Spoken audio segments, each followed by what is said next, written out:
Hey guys, YouTuber 100 here. Alright, now here I am with another Planet of the Apes review. And I apologize once again that it's taken a little while for me to make another review. I mean, I just keep having more time pass by throughout the month, so, and now the month is now reaching its end, and I still have four more Planet of the Apes reviews to make, and I still also have the second part of what I had planned for the month. So, yeah, I know that I'm losing time on this. So, yeah, I keep meaning to make this review, but yeah, I've just kept getting held up with things my laptop screen ended up going out, so I had to hook it up to my TV, and I had a family issue yesterday. So yeah, I had I've just had getting held up to make more reviews. But yeah, I'm back now, and so yeah. Yeah, so, okay, now here I am to continue with the Planet of the Apes reviews. Now here I am with review for the 2001 Tim Burton Planet of the Apes remake.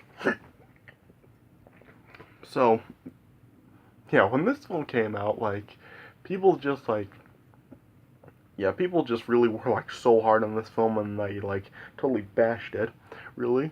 And what? I mean, why is it that whenever Tim Burton remakes a movie, his remake just always gets bashed? I mean, with this movie and Charlie and the Chocolate Factory, audiences just really seem to really hate on the films and just say that they were terrible. But no, Charlie and the Chocolate Factory really was really really good. And this film really while it is definitely really really awkward and a lot of stuff just really doesn't make sense, I actually really don't think it is as bad as people say it is. I mean, it's no like I just said, I mean, it is definitely a lot of awkward moments in it, and just the acting really is pretty awkward as well, and just yeah, it just really does not make a lot of sense in many parts. But I mean, I do think that it is better than it's given credit for. I mean, I actually did get more enjoyment out of this film than I did the previous two with Conquest and Battle for the Planet of the Apes. I mean, if you saw my reviews for those two films, you saw that I really didn't care too much for them, and I just really didn't think they were good, and I was just bored by them.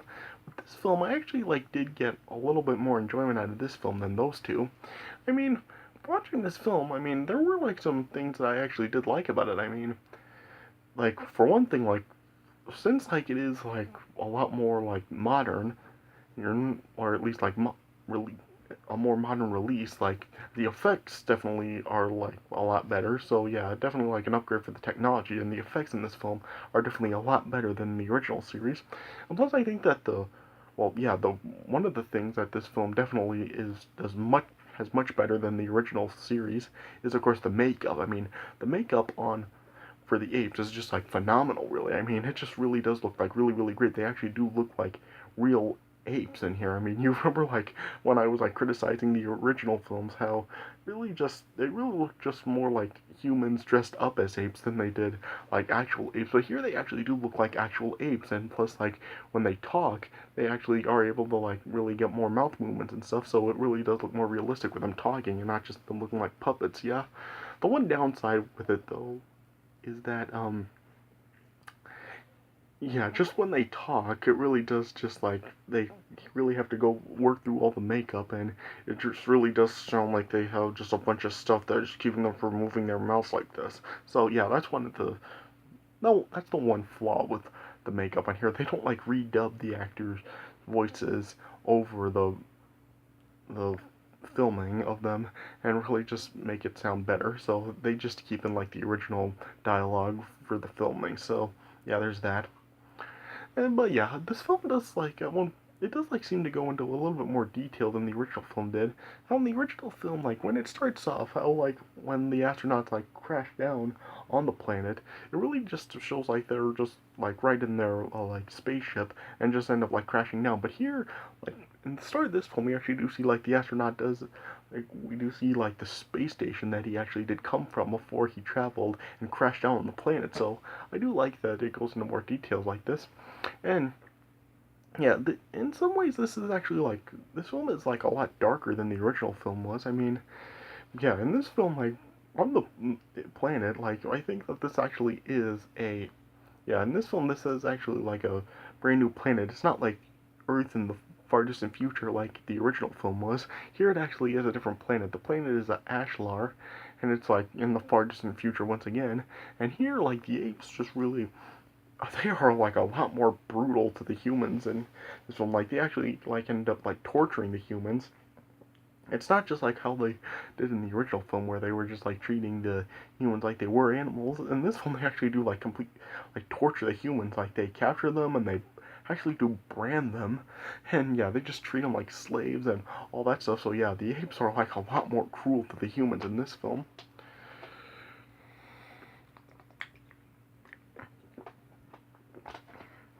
And yeah, it's a different like setup. It's a different like differently set up in this film as well. Like in this film, like on the ape planet, like the humans, they're really not like all totally mutes like they were in the original film. Like a lot, like some of the humans actually do talk in this film. They actually do have the ability to speak. So yeah, I guess like they do like change it up a little bit and not make it look like the humans really are just like animals in this version like it was in the original. So yeah, this film like does like change around. I mean, yeah, this film was like really like said as Tim Burton and even the cast of this film as not really a remake per se, but really just like a retelling of the story. Hurry, and so yeah, it's not really telling like the story that the original film did, and the original film was even the based on the book. And yeah, I guess I've never read the book before, but I would have to assume that the original film actually did tell the same story that the book told. But here, yeah, it's a completely different story. So yeah, I guess like for a retelling of the original story, I do think that it is like the premise for it, it actually was like a I do think it is actually like a clever setup for this film and just have it be like a retelling. I mean, it did pay off. No, I really wouldn't say that. I really don't think it did fully pay off because yeah, the acting is just like really awkward. There's some really awkward moments between like the astronaut and like the female ape and yeah, just like some other cast members like that. Just yeah, the acting really is just like really awkward in a lot of parts, but yeah, it does have some strong elements with like the effects and the makeup and no, yeah, I just think that yeah, that's really like the two big things that this film really does do better than the original. The effects are better and the makeup is better. But other than that, I mean, well, it's not like I really don't think it is like an absolutely awful movie. It really just yeah, I really do see why people really are not the biggest fans of this because, yeah, a lot of it just really doesn't make a lot of sense and just some awkward moments and stuff and just, uh, yeah, I really think that if they really could have, like, actually the script may have actually been written better. I really do think we could have gotten, like, a really great film here and because, yeah, Tim Burton has still, of course, like, Tim Burton has, like, a lot of really great films, like, with, of course, Batman, Beetlejuice, Edward Scissorhands. Um, yeah, how just like Tim Burton has made like a lot of really he like great films. I mean, I really don't think that a science fiction style story like this really is like the type of films that Tim Burton really should be making. I really don't think science fiction is really his style. So yeah, I guess that he just tried to do it good, but yeah, I guess he just tried to do the best he could, but it really didn't pay off. So yeah, Tim Burton, he's probably really not cut for science fiction, and I don't think since this film he has done another science fiction style movie. So yeah, stick to like yeah, Tim Burton should really stick to like the fantasy genre and stuff, and really not like go into like genres like this. So yeah, this film does have like a pretty decent cast to it. I mean, it does have some big stars in it. Like the astronaut's played by Mark Wahlberg, and some of the apes like there are actors like Tim Roth, Helena Bonham Carter, Michael Clark Duncan, Chris Christopherson, Paul Giamatti. So yeah, is like a pretty like good cast for this film. I mean, the performances really are not very good, especially like with Mark Wahlberg and stuff. Like he's just like really awkward in here, and yeah, like I said, I mean, the makeup is like really great, and there are a few characters that are like done pretty good, but a lot of the cast really is just like some awkward performances, really. So, yeah, it just really is like, I don't know, I really don't want to say it's a terrible film, but just like an awkward film, really. So, yeah, I would give this film probably, I don't know, I guess I would give it like 2.25 stars out of 4. I mean, like I said, not as bad as people say, but yeah, when you do compare it to like the original Planet of the Apes film, you can see like it is like a pretty big downgrade. So, yeah. All right, so yeah, let me just get right into the premise for this. Yeah, I'm probably just gonna gloss over it because there's really not a really like a whole lot to talk about with this film. So, yeah, I'll just like go through the premise pretty quickly. All right, so the film opens up in the year 2029, and and it take this opens like aboard a space station of the United States Air Force. The space station is like called Oberon, and the captain, Leo Davidson, who's played by Mark Ruffalo, him and his crew are like working with primates that are training them up for some space missions. So yeah, kind of that's actually kind of clever that in this film they're like training some other primates like chimpanzees, orangutans, and other types of apes aboard their ship. So that's actually kind of a clever setup right there.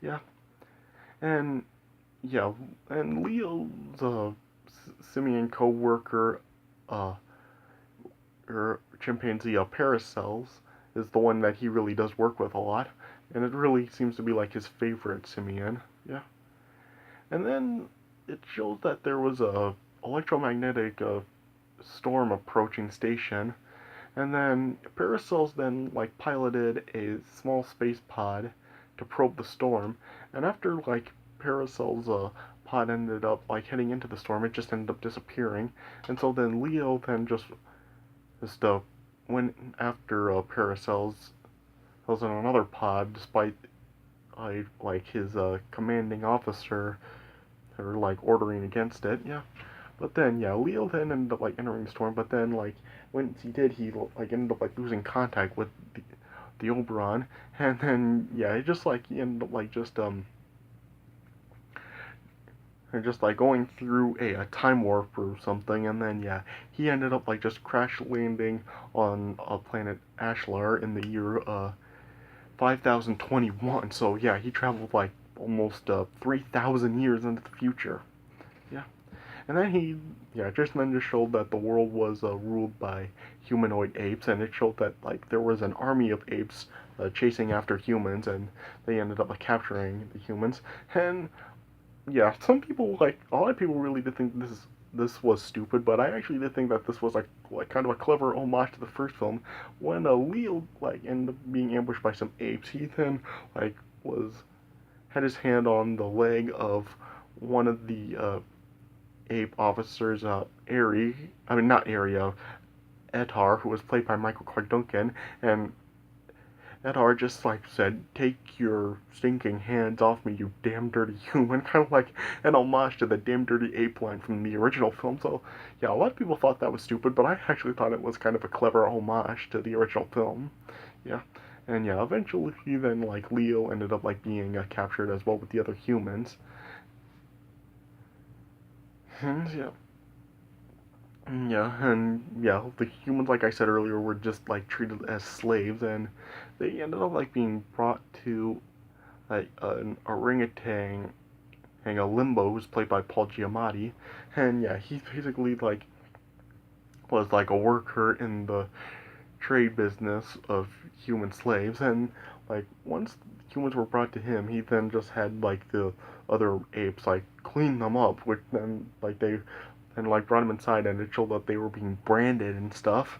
So yeah, the humans were like absolutely tortured in this version. So yeah, and eventually like Leo ended up like meeting a female chimpanzee, Ari, who's played by Helena Bonham Carter, and she was like against the treatment that the humans were receiving from the apes, and Ari then just ended up like buying Leo another female slave, Diana. Is that how it's said?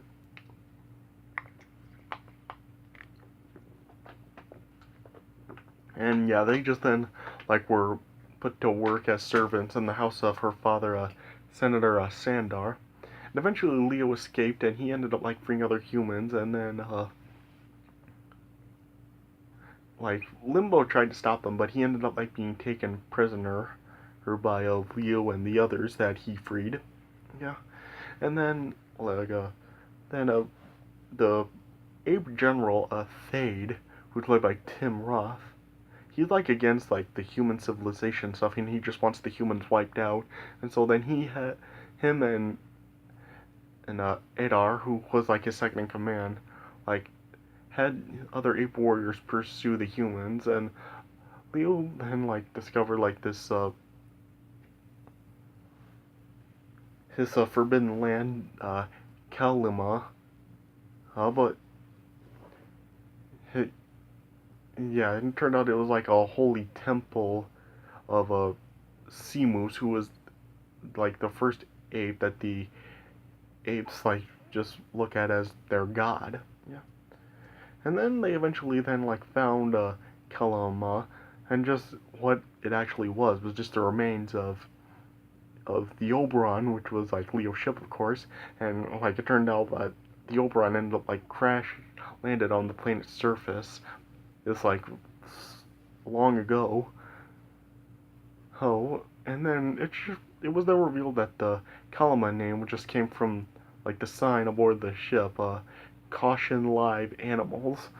Yeah, and then yeah, it was then eventually like ended up being revealed that the station was actually there for thousands of years, and then that's when like Leo came to the conclusion that after he ended up entering the vortex that just like pushed him into this this time period, it, the Oberon was like searching after him, and ended up being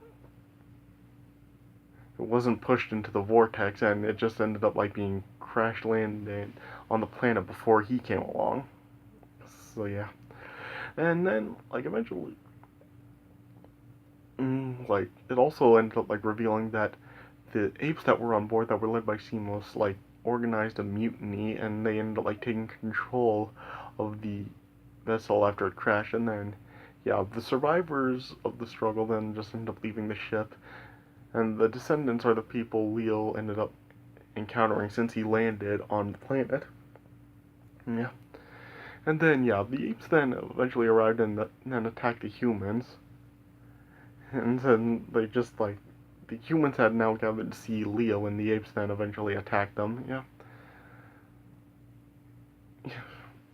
Yeah, and then, like, he was able to even the odds when, like, he used the last fragments of the fuel from the Oberon to fire a last blast at the wave of apes. And then, yeah, uh, yeah, then, Thade's army then like just like ended up being halted against like the humans, and then it showed that like there was another like familiar looking vehicle like descending down from the sky, and then like the pod then like landed down, and then it showed that Parasols was actually piloting the pod, and then like the and it should, yeah, of course, then this meant that Parasols ended up like being like transported into the forward in the time like Leo was, and like once Parasol's pod landed, and like once it was revealed he was the pilot, then like the apes then just felt that his arrival was like they were interpreting that it was the arrival. It was interpreted as the return of Simos. And then like the all the apes were bowing, and like just all the hostilities between the humans and apes just were stopped. So then like as Leo was took Parasols into like the Oberon with him, Thade like gave chase to them, and Leo and Thade were then just fighting with each other. Other end like uh Thade was just trying to kill Leo, and then eventually like Parasols was like trying to help Leo, but then like Thade just ended up like throwing him back against the wall, and then eventually Thade ended up like taking Leo's gun from him, and as he was trying to fire it at Leo, well Leo then like saw that Thade was like within like the pilot's deck, and he ended up like closing the door, and Thade was then like trapped inside there, and the weapon couldn't like fire through the door. Or so yeah, then it just ended up like causing sparks at Thade, and Thade was like trying to tell Adar to help him, but yeah, Adar refused and just said that his Thade and his family really were the problem. And then yeah, and with all the sparks that happened with Thade trying to fire the gun, it just ended up then just scaring Thade, and he was just like huddling under the control panel. And then with Thade now defeated, Leo then like decided to return back home to Earth, and so then he gave Aerie the parasols, and she promised to take care of him. And so then yeah, Leo then said goodbye to everyone, and then he climbed aboard the pod that Parasols arrived in, and then he traveled back in time to through that same electromagnetic storm, and then it showed then he arrived back at Earth, and then he crash landed in Washington D.C. And then as he looked to what seemed to be the Lincoln Memorial, it then showed that it was now a monument to Thade, and then it just showed that the world was now just, I guess, populated by apes, and the human population was totally wiped out, and it showed that there were just, like, police officers, firemen, and, news reporters, and basically, like, the entire world was now populated by apes, and there were now just, yeah, the police and firemen and everything were all just apes, and, yeah, that's how the movie ended, so, yeah, the ending just yeah, that ending just always left me confused. Like I never quite understood what that meant and stuff. Like it just because I mean, if like the stuff with the apes and stuff, like where with Leo like fighting with Thade and what he just came from, wasn't that just the future and he transported back in time? So yeah, I've just always been confused by that ending. How can it be that Thade is looked at as a hero and stuff, and there's now a monument for him if he's Leo like just returned to the past. Like I don't understand that. So yeah, it just makes no sense really. Yeah, a lot of people really have just been confused by that, and so am I. Like I've never understood what that meant in the first place. So yeah, and that's how the movie ended. So yeah, like I said, 2.25 stars out of 4. I mean, yeah, a lot of awkward moments really, and just a lot of stuff really doesn't make a lot of sense, particularly, especially with this ending. And so yeah, just yeah, comparing it to the original Planet of the Apes, like it definitely is a big serious downgrade, and it's just like why was this even made? But I mean, yeah, like I said, there were some strong things to it. I mean, the effects are better, the makeup is great, and yeah, of course, like since this is a Tim Burton film, like it has a really awesome score from Danny Elfman. So yeah, that's of course a positive of any Tim Burton film. So yeah, it does have some strong elements to it, but really as a whole, the film just is a pretty big. It's just awkward, really. Not terrible, but just awkward and doesn't make a lot of sense at all. So yeah, I guess like I really wouldn't recommend this film, but if you are curious enough to really see like a revisionist telling of the Planet of the Apes story, you'll get that with this film. I mean, it's not recommended to watch, but if you're curious enough, go ahead and watch this film. Alright, so yeah, I guess that's all I really have to say about it. So I'm sorry if this really didn't turn out to be a very good review, but it was just like really this really was just a hard film to really review just because it's just really doesn't make a lot of sense. It's just a real confusing film, and just yeah, a lot of stuff is just really awkward and doesn't make sense. So yeah. So yeah, I'm sorry if this didn't turn out very good, but I tried to do the best I could do with this film. Alright, so yeah, this is my review of Tim Burton's 2001 Planet of the Apes remake, so I hope you guys did enjoy this review, and so, yeah, and probably tomorrow I will make, like, I'll make 2 reviews for the next 2 Planet of the Apes films, like, tomorrow I'll probably review both Rise and Dawn of the Planet of the Apes, so just so I can get it through these a little bit quicker, and then probably on Monday I'll finish off these reviews by reviewing more for the Planet of the Apes, and then, yeah, after that, then I can finally get into what I had planned to do after these reviews. So, yeah, stay tuned for that those reviews coming up next as I will now start taking a look at some good Planet of the Apes films once again as I start taking a look at this new reboot series of Planet of the Apes. So stay tuned for those coming up next. And I hope you guys enjoyed this review. So yeah, thanks for watching, and I'll see you guys later.